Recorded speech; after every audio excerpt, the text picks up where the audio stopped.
Good day, farmers, and welcome to Agribusiness Talk, the podcast that brings you insights from the agricultural sector here in Zimbabwe and beyond. I'm your host, Rawlings, and we are starting off with a special episode for you.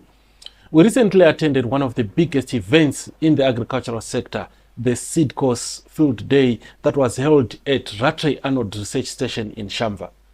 This event showcased latest climate-smart varieties, innovations, and best practices in crop production. I must say it was a great opportunity to learn from the experts and to network with fellow farmers and agribusinesses. One of the highlights of the event was the keynote address by Professor Jiri, who shared his insights and thoughts on the need to adapt to climate change. Here's what Professor Jiri said. I always say that for climate change, we only have two options to deal with it. And the first option is to adapt to climate change. And the second option is to adapt to climate change. So those are the only two options you have. Either you adapt or you what? You adapt. He also emphasized on the importance of using improved climate-smart varieties, quality seeds, and good agronomic practices to ensure food security and to achieve high yields and quality. We also had the chance to talk to some of the experts, exhibitors, and participants at the event and to get their perspectives on various topics related to crop production. So I will be showing you the message they had in the form of short video clips. First, let's hear from Wendy Madzura from SeedCo. She shared with us tips on how we can do it right in this El Nino. Hello farmers. As much as we have had one of the toughest seasons in a long time, we don't lose hope because farming is a profession of hope.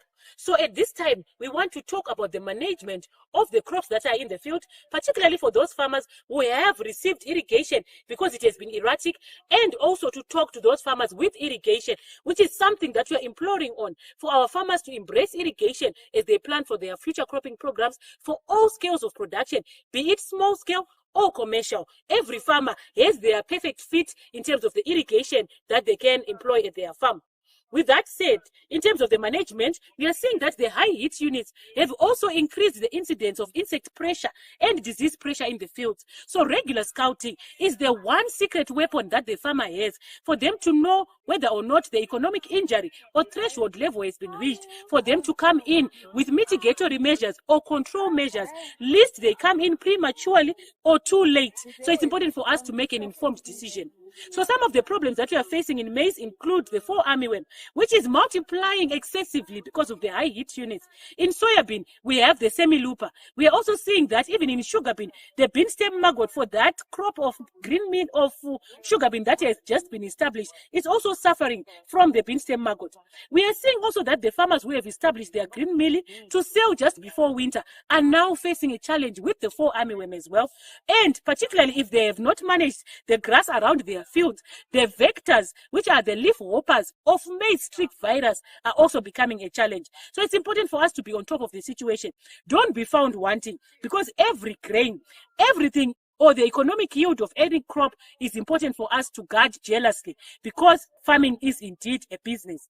With that said, we want to implore on our farmers to make sure that they keep records as much as possible. So that with record keeping, that's the only way you can know and take tracks and track your processes so that you know that you are doing the right thing. And in the next season, you can even improve. So we are seeing that if you have a record book or charts that you are keeping, or even a board in a boardroom or in the office, it helps you to know the amount of things that you will have applied so that you avoid double dipping and get value out of your operations. With that said, we also want to implore on our farmers to think about diversifying into other cropping ventures, because with climate change, we need to mitigate risk by making sure that we are growing different crops with different maturity groups and also the different root systems that extract nutrients and fertilizers from different horizons of the soil. So that also helps in terms of mitigation. So we are promoting maize, yes, because it's a staple crop, but we're also talking about soybean, which is a crop of choice if you want to talk about a cash crop, and particularly the replenishment and regeneration of the soil organic matter content. We are also promoting small or traditional grains.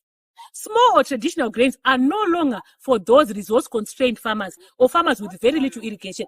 They are now for everyone. Because for you to spread risk, you need to have at least a block of small or traditional grains that will help you in the season like the one that we have now, whereby the rains have gone. You want a drought-tolerant crop for as long as possible. So that's one of the things that we're encouraging. We're encouraging sorghum, red and white. We're encouraging sunflower. We're encouraging cowpeas and also the millets. So we are talking collectively that if we move together and make sure that we embrace these crops, in the next seasons, we won't be found wanting. And the damage and the harm will also be minimal, because food security comes with different facets. It should be food security and nutrition security. I would like to thank in a special way the efforts that are being made by Agribusiness Media to make sure that we are informed at every opportunity. They run very productive webinars of different crops, be they field crops or vegetables, that are meant to add value to our farming operations. We are now a global village because of the digital space that we have found. But with Agribusiness Media's efforts, we are seeing that we are going places. I would just like to thank Rawlings and his team for all their efforts and encourage them not to lose hope, to continue striving to add value and give information to our farmers, because farming is a business and together we can. Thanks, Wendy, for the words of encouragement. Surely, as farmers, we can't afford to lose hope. As Thomas Jefferson once said, agriculture is our widest pursuit because it will, in the end, contribute most to real wealth, good morals, and happiness. Next, we have Tafadzwa Mamvura from Shumba Group, a leading agribusiness company in Zimbabwe. We asked the Tafadzwa for some advice to say, we are in mid-season management and we have a dry spell that we're experiencing. What is the best way to deal with this? What you want to hear what he said? Hello farmers, I'm Tafadzwa Mamvura with the Shumba Group. We are here to give you tips on how to manage your crop during this dry season or dry spell. As you can notice, we continue managing our weeds on the field so that we minimize competition for moisture from the soil. So we encourage farmers, whether you're using manual labor or using herbicides, to control your weeds.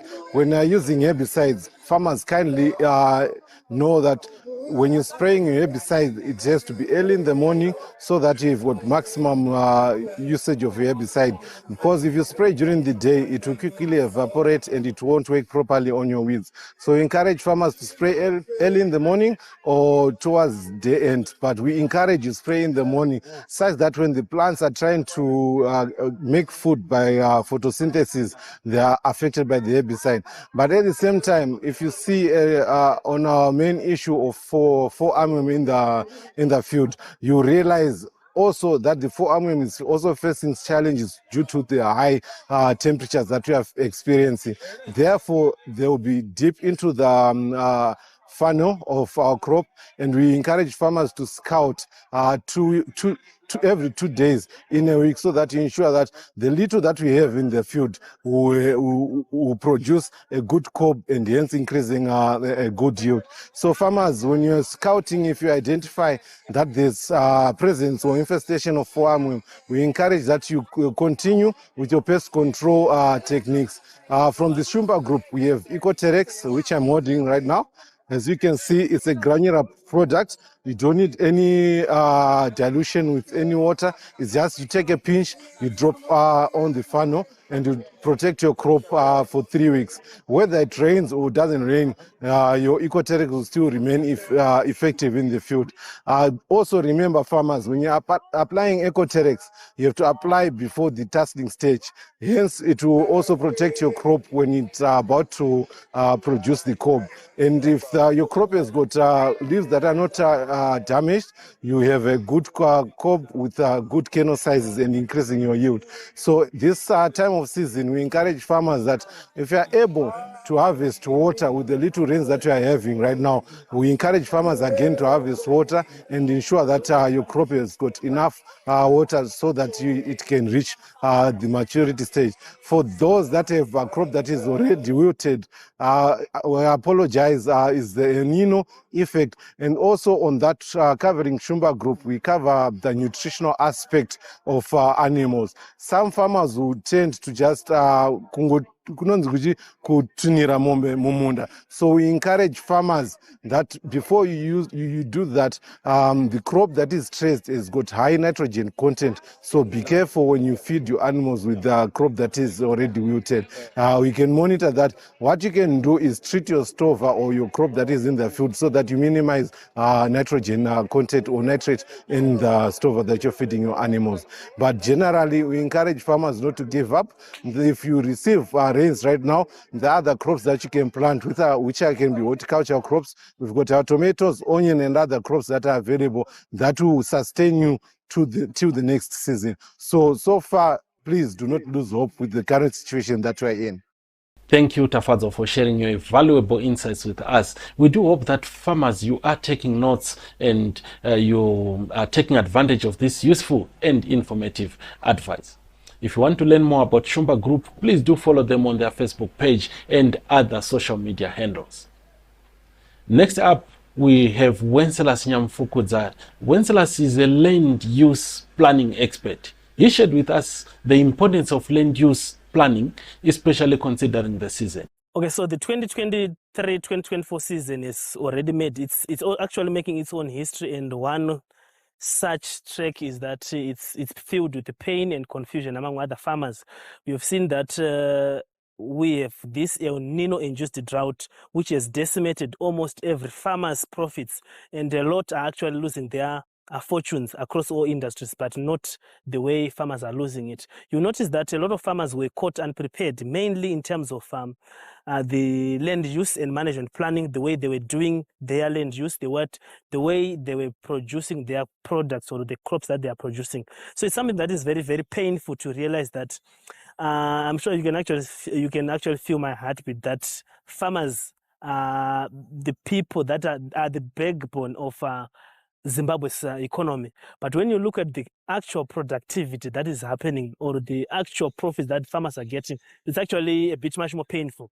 So what are the key things that farmers must actually focus on to mainly focus on the three main key things which I think are supposed to be focused on at the moment? Number one, the issue of how can we increase our household food security, because as a nation, when there's food insecurity, there is no peace. There is a bit of challenges that are going to happen, and when there is no sufficient food nutrition, we are going to have limited health within the population. We're going to have a lot of challenges, disease, and so forth. And more importantly, the third part, which is the household income levels. So you notice that in as far as we want to increase the productivity, it's very, very important for the farmers to understand the return per the time that they invest in that field, as well as the return per money invested. So those two combinations are very, very important. So which is why we have to then emphasize the strong need for increasing the household food security, the household nutrition security, as well as the household income, because we need to be able to ensure that every farmer, be it at rural household level, which is why even the minister has renamed the Ministry of Agriculture from Rural Resettlement to Rural Development, so that each and every household can understand and get to have an understanding of the precise management of the land, and also to find an enterprise in which they can also get some returns on investment, so that they can also be able to afford the luxury of also getting other products, as opposed to just relying on the staple crop. And also, this is not mainly supposed to be focused on the rural household. You also notice that even at global scale, even at a local scale, right now, I'm actually glad that in as far as we are in unprecedented moments, in as far as we are in times of trouble, in as far as we are in moments where there's less loss to hope, we are in a moment of negativity. people are looking for hope, but the good thing is that we have got an advantage as Zimbabweans because we are producing quite sufficiently on the horticulture side. I'm sure you understand that horticulture is one of the major foreign currency area for Zimbabwe, with our nation recently named one of the fastest growing blueberry producers. And it's something that is very exciting because blueberry is actually the poster boy for superfoods, with the global demand or the global market value of more than 3 billion United States dollars against this 6 to 9 million that is currently being produced. It's such a milestone. So it's very important, therefore, for the farmers to get to understand how should they unlock the potential within the fields that they have. And that is where the land use and management planning comes into play. It doesn't make sense for you as a farmer to produce one crop all year round. And in the name of that, I don't buy maize or I don't buy this. It's very important to note that even if you are growing maize, you are doing so for food security for the nation.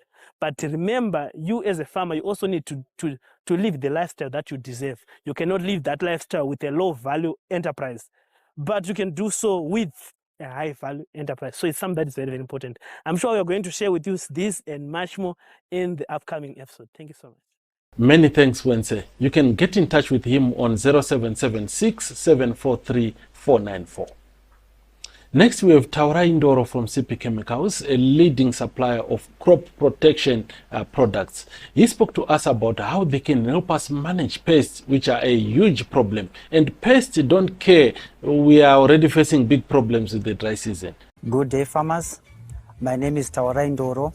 I'm an agronomist at CP Chemicals. As we reach the middle season, there are some pests and insects which are attacking our crops, especially Forearm and also the semi-looper. At CP Chemicals, we have got a variety of chemicals which include Voltstar, Elegant, Diclofos, and also Spear. These chemicals can be used in rotation so that to avoid resistance. So a reminder to you farmers, when using agrochemicals, just make sure you read the label carefully so that you cannot exceed the rate, or you cannot use the rate which is not normally recommended. Also, when using these chemicals, make sure you are using your protective clothes, that's your overalls, your gumboots, so that they cannot spill on you, so that you also protect yourself. If you need help, technical help, we are here to help you as CP Chemicals. You can contact on our number 0779 445 605. Also, we are located at Granite Side, number 112. Granite Side, we are opposite Nova Station along Seke Road. There's also another branch which is at Mount Abden here in Harare. Thanks, Tao. As he said, we have to use the recommended products and doses and to follow safety precautions and label instructions. We have to rotate the products and modes of actions to avoid resistance and residue problems. Feel free to engage CP Chemicals for your technical advice and crop protection solutions. Last but not least, we have Wellington Musemburi from Amtech, a leading supplier of agricultural machinery and equipment. He showed us some of the latest models they had and features of their products and how they can help us improve productivity and efficiency. Let's hear from him. Magadi varimi sarangu ndonzi Wellington Musemburi, ndiri Amtech Motors, tine Amtech Agro Center. Maingoziva iri Amtech Motors yaitengesa motikari, ichitengesa Mazda nema Nissan, but we now do even tractors. Muri kuona ari kumashure kwangu ayo, tractors tunoti matafe anobvira pa ngati 30 horsepower kusvika ku 100 horsepower. Tine different types of tractors, the different types of horsepowers that you can use sema farmers. Tinoti tractors wire tractor kana risina implement rinenge rangofana nemotikari. Tina implements anoenderana nezvozvo, manga madisk aro, plows, rake, hay making equipment, especially mid cropping season yatiri kozvinezvi. Inenge ida kuti uswa husati hwaoma momva magadzira chikafu chemombe, munogona muchigadzira hay bales atinawo, tine hay rake, tine grass cutters, zvese izvozvo tinazvo paAmtech. Saka tinokurudzirai kuti muuye muzvionere kuAmtech. Tiri pana corner 4th na Robert Mugabe. Pamusoro paizvozvo tine Amtech Agro Center inonge ichikupai zvimwe zvinhu zvakafanana nemafertilizers, zvinhu zvakafanana nembeu zvatinenge tinazvo imomo. Uyai muzvionere. Tinoita futi huku nefeed yehuku dziripo. Munouya muchivarimi, itai zvakawanda pamune muchirima kuitira kuti panonofoira chimwe chinhu zvimwe chinonogama zvimwe. Saka tinokudaidzai kuti muuye kuAmtech muwane muzvionere zvatinazvo pakurima. Mazvita henyu. Thanks, Welly. And Amtech is committed to providing quality and affordable agricultural machinery and equipment to all the farmers here in Zimbabwe. They do have a wide range of products, and please do visit them so that you get to know and you get to see what they have and how best they can help us improve. Would like to hear what you think. Please do share in the comment section below. If you missed the SeedCo's field day, or if you'd like to rewatch, please visit the Agribusiness Media Facebook. There we have posted some photos and videos from the event. That's all for today. Thank you for tuning in to Agribusiness Talk, the podcast with the farmers in mind. And stay tuned for more episodes. Until next time, happy farming. I'm Rawlings.